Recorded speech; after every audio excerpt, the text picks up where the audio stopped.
Welcome to the Next Time podcast. My name is Sundar. I lead the forensic services at Next Time. This podcast is part of Global Anti-Corruption series. Our podcast is an endeavor to bring up emerging topics of relevance for executives across spectrum of services we offer.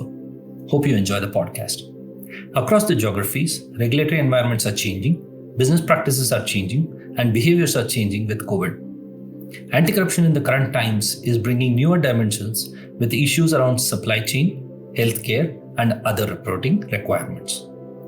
There are further new dimensions that are emerging with regulatory interventions at this point in time and the unexplored, the whole new virtual world.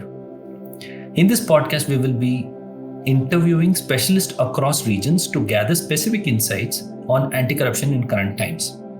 The region that we would get covered today is LATAM. Today we have with us Alejandra Almonte.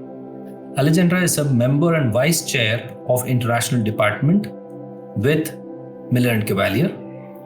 Her practice focuses on corporate compliance, internal investigation, government enforcement, and also ethics and compliance issues.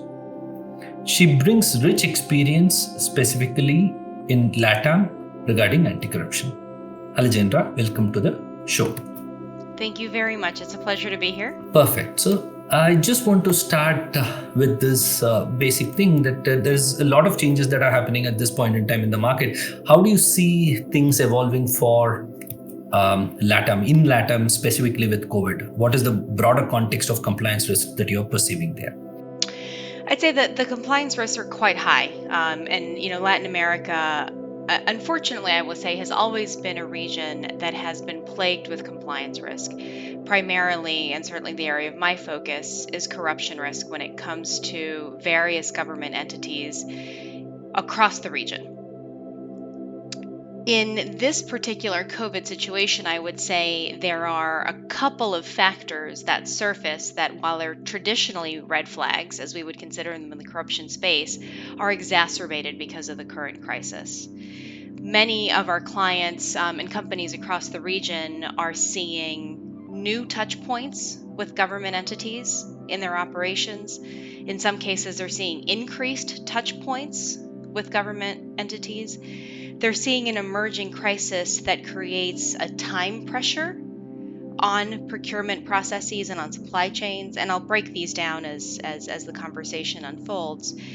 And lastly, all of this is occurring when you have a compliance structure within the corporation that is under stress because companies are operating in decentralized ways, compliance officers and compliance personnel are at home, and many of the tools and mechanisms that legal departments and compliance departments have available to them to enforce an effective compliance program may not be available to a company. Fantastic. That's a good brief to start off the conversation with. Essentially, you've covered some of the pointers that I wanted to cover in this conversation. I think we can get that elaborated as we move along. The first of the points that I wanted to see is, has COVID changed the risk fabric of the region, specifically with regard to anti-corruption? Has it changed it? How do you perceive that? I would say it has changed it, and I would say it has increased it in significant ways. So are there any specific examples that you want to give? You did mention in your conversation about government touchpoints specifically. We also see that it's a practical sense that what earlier the level of government touchpoints that corporations had has increased with healthcare touchpoint. There are subsidies, there are stimulus packages that the government is giving, there are procurement things that are changing. All this have completely changed the scenario. Is that the same scenario that you're seeing in LATAM, and what are your perspectives around the increased government touchpoint? Yes, it is. And we can talk about some of the examples and expand on them perhaps a little bit. You mentioned healthcare, of course. You have companies across the region that are responsible for procuring PPEs, right? Personal protective equipment, medical equipment for hospitals and clinics that are fighting this crisis. There are a couple of things that happen there, right? One, as I mentioned very briefly in my introductory remarks, there's a pressure on the supply chain. So more equipment is needed. That equipment has to cross borders. So what do you start to see? Customs has always been a high risk for many countries, but particularly in Latin America, of corruption. So as companies are starting to export and import healthcare equipment in response to the COVID crisis, there's a high risk, Sundar, that they will be vulnerable to bribery requests and corruption risks to make sure that their products cross the border. An issue that was always there, significantly heightened because of the time sensitivities and the urgency that COVID is imposing. You mentioned particularly healthcare. As we know, many hospitals are state-owned. You see governments in some situations potentially stepping in and either through additional funding or taking control of clinics or hospitals perhaps in a more direct way than we would have seen historically. While at the same time, you may have procurement processes relaxed across Latin America. So, where a government bid perhaps would have been highly regulated, highly transparent, taking ample time to ensure that all controls, both at the government side and on the company side, are enforced, things have to, by necessity, move quicker. So, what happens as procurement rules relax, the risk for corruption increases.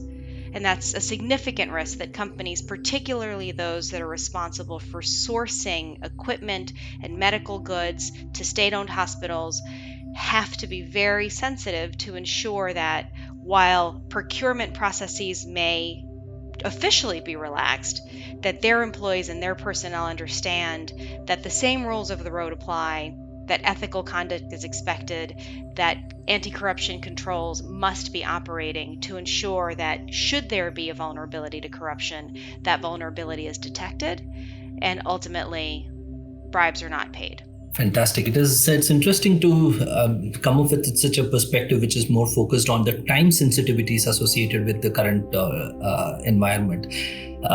It's what I understand from your reflection is that there is a bargain between time and corruption, and that's going to be a critical impact factor in the region.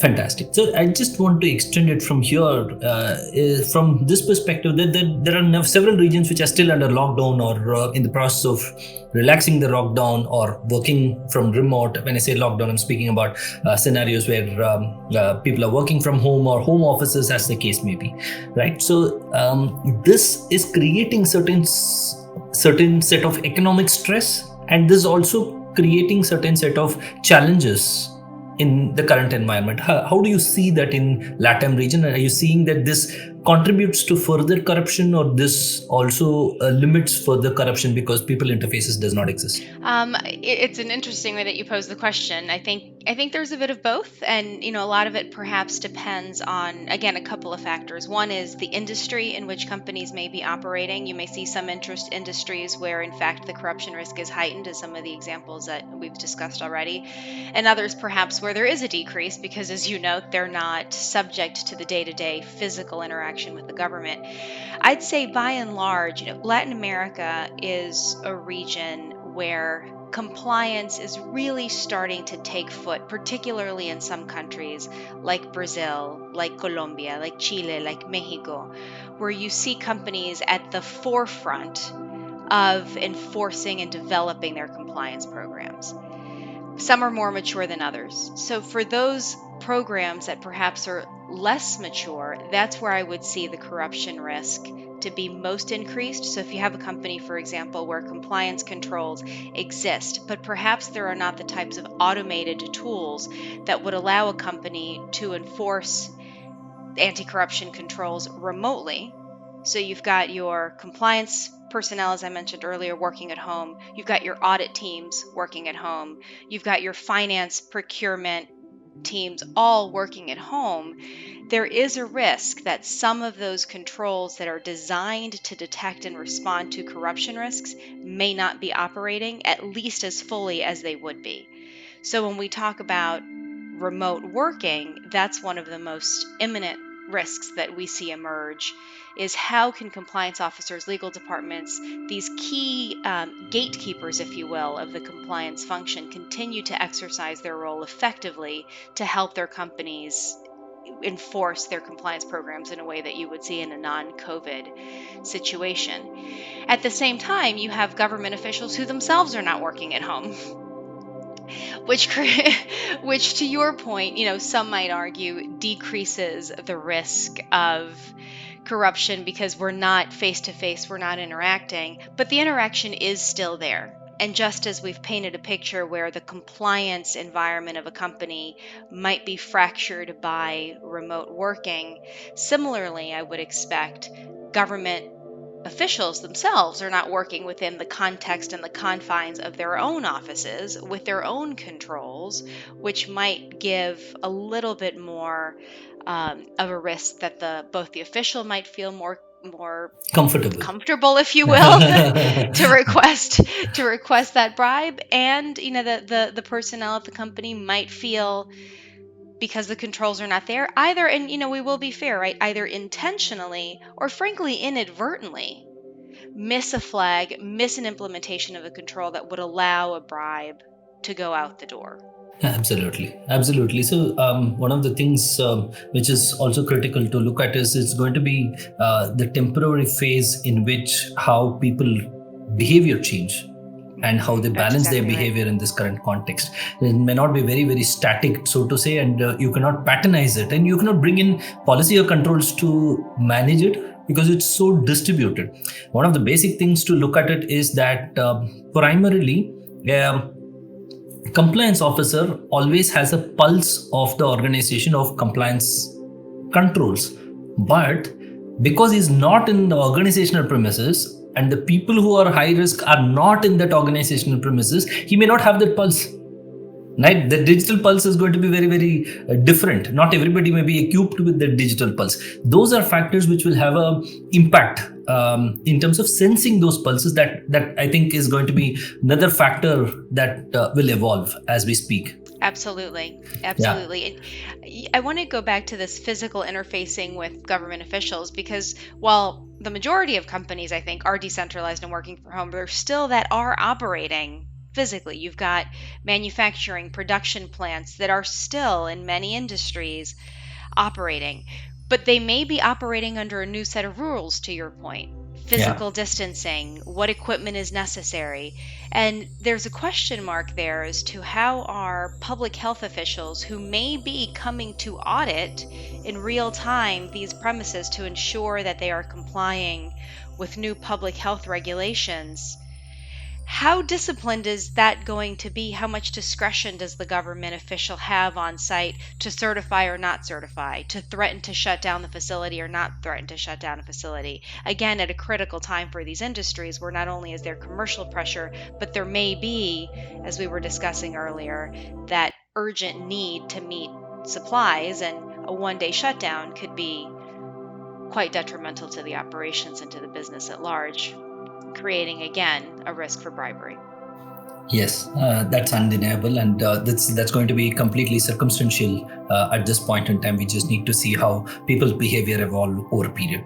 That's exactly Just right. shifting the topic to another important point. Now we're seeing a lot of stimulus that the government is coming up with, and a lot of relief measures. And LATAM, there are a couple of geographies within the LATAM which are stressed already, economically stressed. Now with this all these stimulus packages coming in, how do you see enforcement will take? Will there be, are you expecting a lot of active enforcement? Are you expecting slowdown in enforcement? Are you expecting that there's going to be selective enforcement? What do you see in the LATAM as a geography? Absolutely. I think it's a checkered, right? You have countries that have new legislation or relatively new legislation. In those countries, I would say we expect to see increased enforcement. And Mexico, for example, is a country that has stated very clearly that enforcement of its anti-corruption laws will be an immediate focus during and after the crisis, and have been very specific that we'll be focusing on what we would call low-hanging fruit. So those easy to identify, easy to prosecute cases of corruption are going to be first and foremost in the minds of Mexican prosecutors, to be sure. And I would expect to see the same in other countries where we've already seen active enforcement, like Brazil, for example, potentially Chile, Colombia. Peru has new legislation and has been very active with that legislation, and I would expect to see potential growth in that country as well. Fine. So I just wanted to just look at it as we come to the end of the conversation. One clear point in terms of compliance officers clearly need help, and there is a lot of maze at this point in time across spectrums, considering the way things are evolving at this particular point in time. What are the 2 or 3 insights that you want to give the compliance officers as a takeaway who are operating in LATAM or who are overseeing LATAM? That's a great question because I do think that, we focus so much on the risk and the crisis, but there are tangible opportunities here. First, I would encourage compliance officers to continue to identify touch points with senior leadership within their companies and with leads of different and critical business sectors during this time, and remind them of the importance of continuing to emphasize the tone at the top and the conduct at the top. So while we may have leadership putting pressure on business people, on commercial, to ensure that sales continue, right? That the company's finances continue to be protected and grown, that within that message, it's clear that even in this time of critical crisis, the company expects that anti-corruption controls and policies and procedures will continue to operate, and that personnel will continue to conduct business with ethics first and foremost in their mind. And that's something that can be done. We're separated, but communication continues. In some cases more than others, right? There's a lot of corners of the world that perhaps didn't frequently see each other face to face, and now through these platforms are able to have more direct communication. So take advantage and leverage those communication points to embed compliance messaging. Second, I would say identify other gatekeeper functions, audit functions, finance functions, and partner with them, and of course the sales operation, partner with them as compliance professionals to identify those risks that you and I have been discussing. So conduct, if you will, a remote risk assessment of the current state of operations to identify where are the new government touch points and where might our current compliance program not be designed or equipped to respond to those risks, and what can we do, even if it's not 100% perfect, but what can we do to educate our teams on those risks, and what can we do to mitigate that in this time? And the most critical role, I think, for compliance officers, to get to a third point, is as we start to open up, as we start to emerge from COVID, really taking a deep dive now into identifying those newly emergent risks for the operations, but more importantly, looking back at the several months where we've operated in crisis mode to identify where are my third parties that were engaged in an urgent matter where perhaps due diligence was not fully conducted. Where are my company's material transactions, joint ventures, strategic partnerships, where perhaps they were not subject to the type of diligence and review that would have occurred if we were in normal times? And identify really an inventory, a list of where those compliance sensitive transactions have existed within your corporation in the last several months, and identify a plan to continue to monitor them and audit them in the near to immediate future, medium term, to ensure that there are no gaps that would create vulnerability to corruption within those relationships. So that coming out, you're now in a position where you can continue your risk assessments with those transactions in mind and ensure that your program. And as compliance officers, as companies come out of the crisis, it's going to be critical for compliance officers to partner with other business leaders, finance, audit, commercial, to identify those compliance-sensitive transactions that might have emerged during the crisis. So, for example, where are the third parties that might have been engaged during the COVID period that perhaps were not subject to the type of due diligence that would be expected at the company in real time, in normal times? Where are the material transactions, joint ventures, strategic partnerships that might have been closed during the COVID period, and again, also not subject to the level of scrutiny and due diligence that would have occurred in normal times?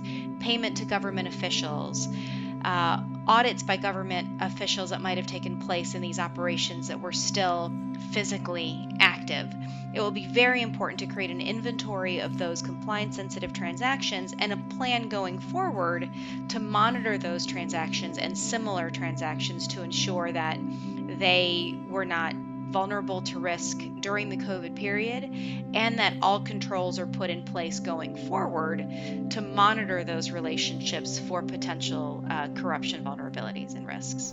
Absolutely. I think it's well summed up in that sense to cover aspect of communications, which is integrated with leadership communication. That's what you've mentioned. And you've also covered the aspect which is in terms of partnering with other departments to find additional gatekeepers who can help in this stressful circumstance, and also looking at additional risks that have emerged during this scenario. I think the listeners would have great insights coming through this conversation. I really thank you for joining in, and I really appreciate you sparing time. I look forward connecting with you again. Thank you for having me. It's been a pleasure.